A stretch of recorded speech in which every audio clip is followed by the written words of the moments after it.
Hello everyone, as with you always, this is Rich doing another video today on XRP. So I hope you're all having a wonderful day today wherever you are in this great world. We're gonna talk about XRP. And I gotta start with this from Ripple. Ripple announces support for Hyperliquid. So this is what this is all about. By supporting Hyperliquid, Ripple Prime continues its mission to bridge traditional finance and decentralized markets, offering institutions seamless access to DeFi venues with a unified, capital-efficient prime brokerage framework. Clients can access Hyperliquid liquidity while benefiting from a single counterparty relationship, centralized risk management, and consolidated margin across their entire portfolio. But I love the way Paul Barron broke it down. Hold on to your hats. Ripple Prime just high-fived Hyperliquid, and the institutional doors aren't just open. They're being kicked off the hinges. Here is why this makes XRP look like a total winner. The big money magnet. It's like putting a free pizza sign in front of Wall Street. Huge institutions can now jump into on-chain derivatives without the headache. One-stop shop. Cross-margining crypto with everything else. That's smooth. Ripple is making the Internet of Value look easy, and XRP is the heart of that ecosystem. Institutional DeFi is here. Ripple isn't just for payments anymore. They're building the whole playground. More big banks on Ripple rails equals more utility for the entire ecosystem. The suit and tie crowd just joined the on-chain mosh pit, and things are about to get loud.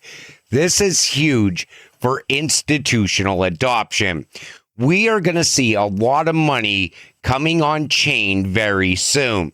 And as that happens, there is nothing that can no longer hold down the price of XRP. It has to start moving up. You can't have all this value coming on board without price movement. And that's why I think this year is still going to be very big for XRP. Rumors. Ripple's $11 billion power play, Circle buyout. Rumors heat up amid Coinbase rivalry. You know, I keep seeing people with these rumors. This is happening. Ripple's doing this. Ripple is most likely not going to buy Circle. I think they are pushing momentum now for RLUSD on the XRP ledger. That's going to bring value not only to RLUSD, but to XRP as well. They complement each other. RLUSD is never going to be worth more than $1. I keep seeing people saying, I should have just bought RLUSD. You realize it's a stable coin, right? What it does is it opens up the doors at these institutions so they can get used to digital money. Later, you introduce the secret sauce, XRP. It makes transactions even faster and even cheaper. And that's why they will start to embrace it. Vivo Power executes sale of Ripple Labs stake to K-Weather.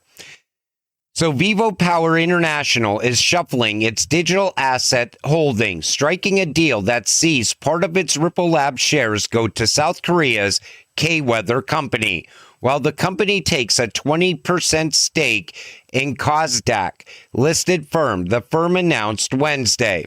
As part of the deal, Vivo Power will secure a 20% stake in K-Weather, valued at $4.3 million. The remaining Ripple Labs shares held by Vivo Power are set to be acquired by Lean Ventures of South Korea, following a partnership agreement first announced in December of last year. I'm telling you, even the companies in South Korea, they love Ripple and XRP. They see this as the future. Japan, they look at Ripple and XRP the same way. The EU, look at the growth in the EU for Ripple and XRP.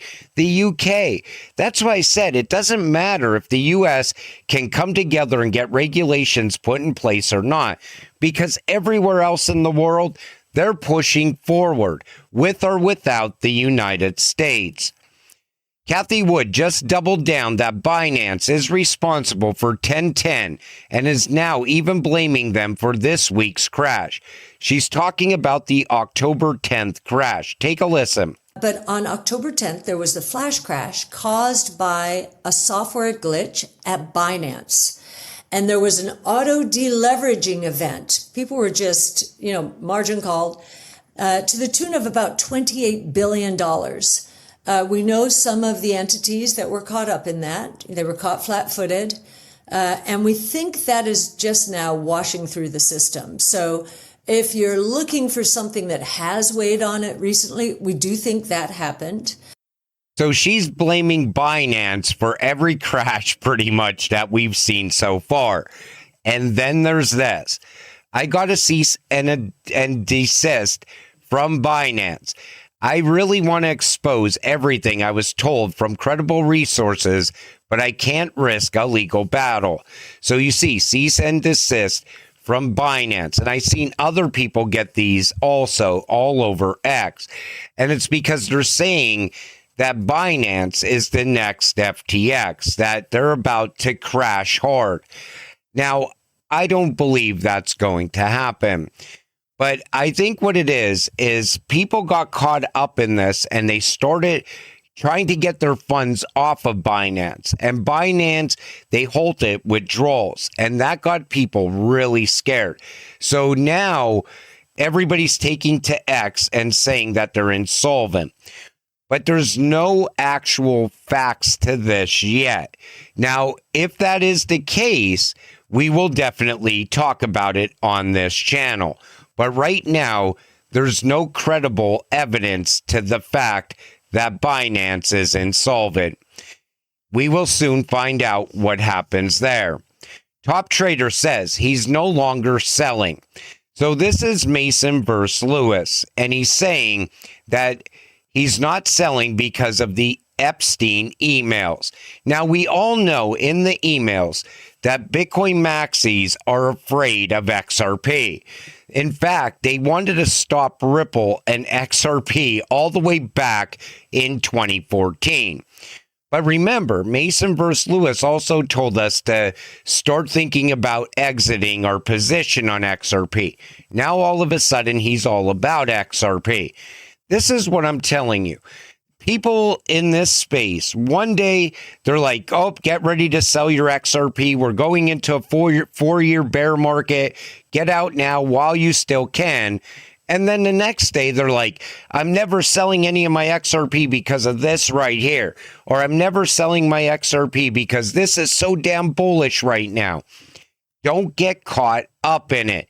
This is why I tell you to put a game plan together and stick to that game plan. Don't get caught up in the negativity because that's only temporary as well. Once the price turns green and XRP starts breaking out, all the people that were negative on this cryptocurrency will turn positive on it. And then they'll tell you they were right all along and not selling their XRP after a lot of people got shaken out listening to these narratives along the way. If you know what you hold, you'll never sell your XRP. MasterCard CEO says the company is shifting from pilot to real-world execution with Ripple. I'm just going to read the conclusion of this article because this is pretty damn bullish. MasterCard is boldly redefining digital payments by embracing blockchain, stablecoins, and AI-driven commerce. Through Ripple-powered settlements, native stablecoin integration, and AI-assisted transactions, the company is staking its claim at the forefront of the next era of finance. Early as it is, MasterCard's vision signals one thing clearly. The future of money is digital, intelligent, and automated, and MasterCard aims to lead it. What have I been telling you this entire time? Two industrial revolutions are playing out at the same time, and they're colliding with each other. We're watching AI and crypto come together. Everything in the future is going to be fully automated. You're not going to have humans involved in the new financial system. Everything's going to be tracked. All the transactions, they're going to be able to be tracked one after another. You're going to have billions upon billions of micropayments happening with the new financial system. Humans would not even be able to keep up with the direction we're going in. Think of tokenized assets exchanging hands every single day. Cross-border payments happening, micropayments, machines paying other machines. This is the direction the world is going in. But you're invested in two industrial revolutions at the same time, just by holding XRP.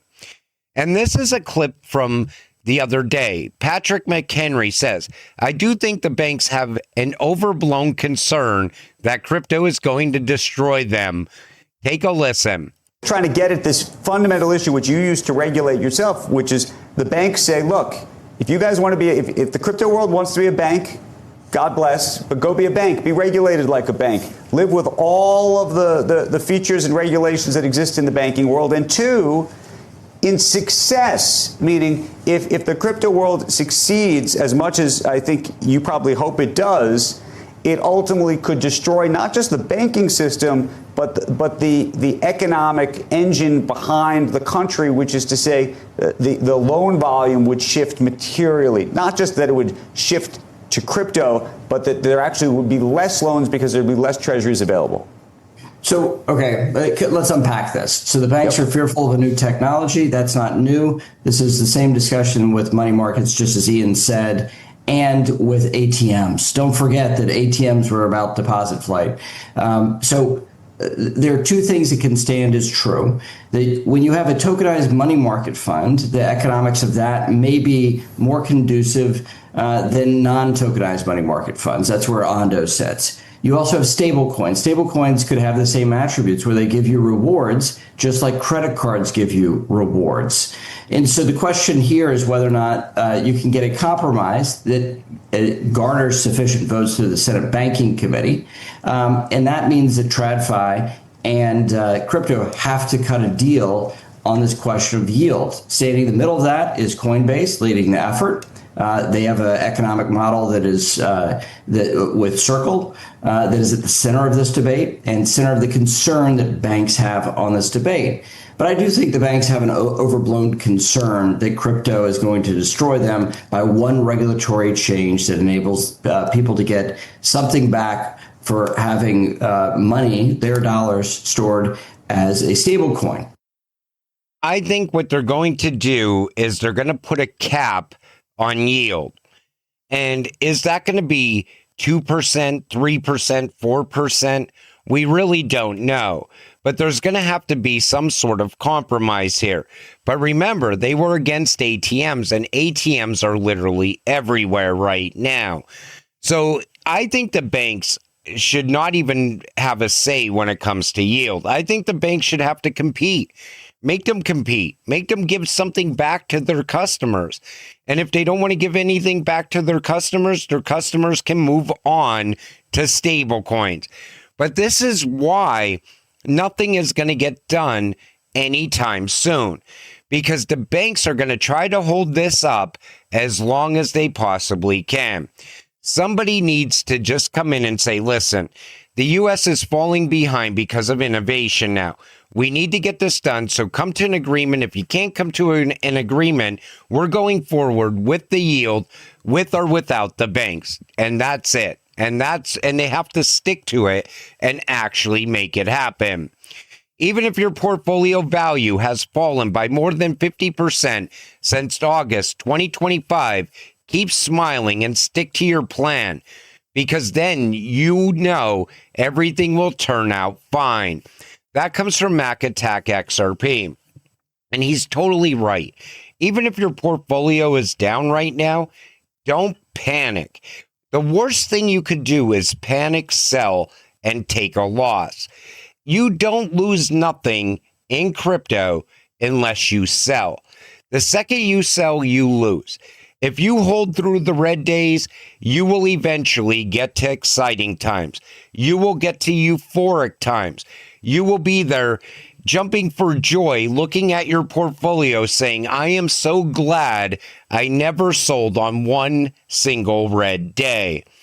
And that's why I always try to keep you positive. I don't want to see you sell.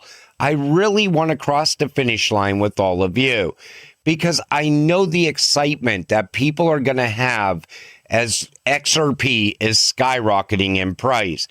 And I want to see people get financial freedom. I want to see people get life-changing money out of crypto. And I'm telling you, our time is coming. And until it happens, stay patient, stay positive, and let's get rich together. With that said, I'm going to wrap up this video. I want to thank you all for watching. I appreciate all of you. I'll see you in the next one. Have a great night.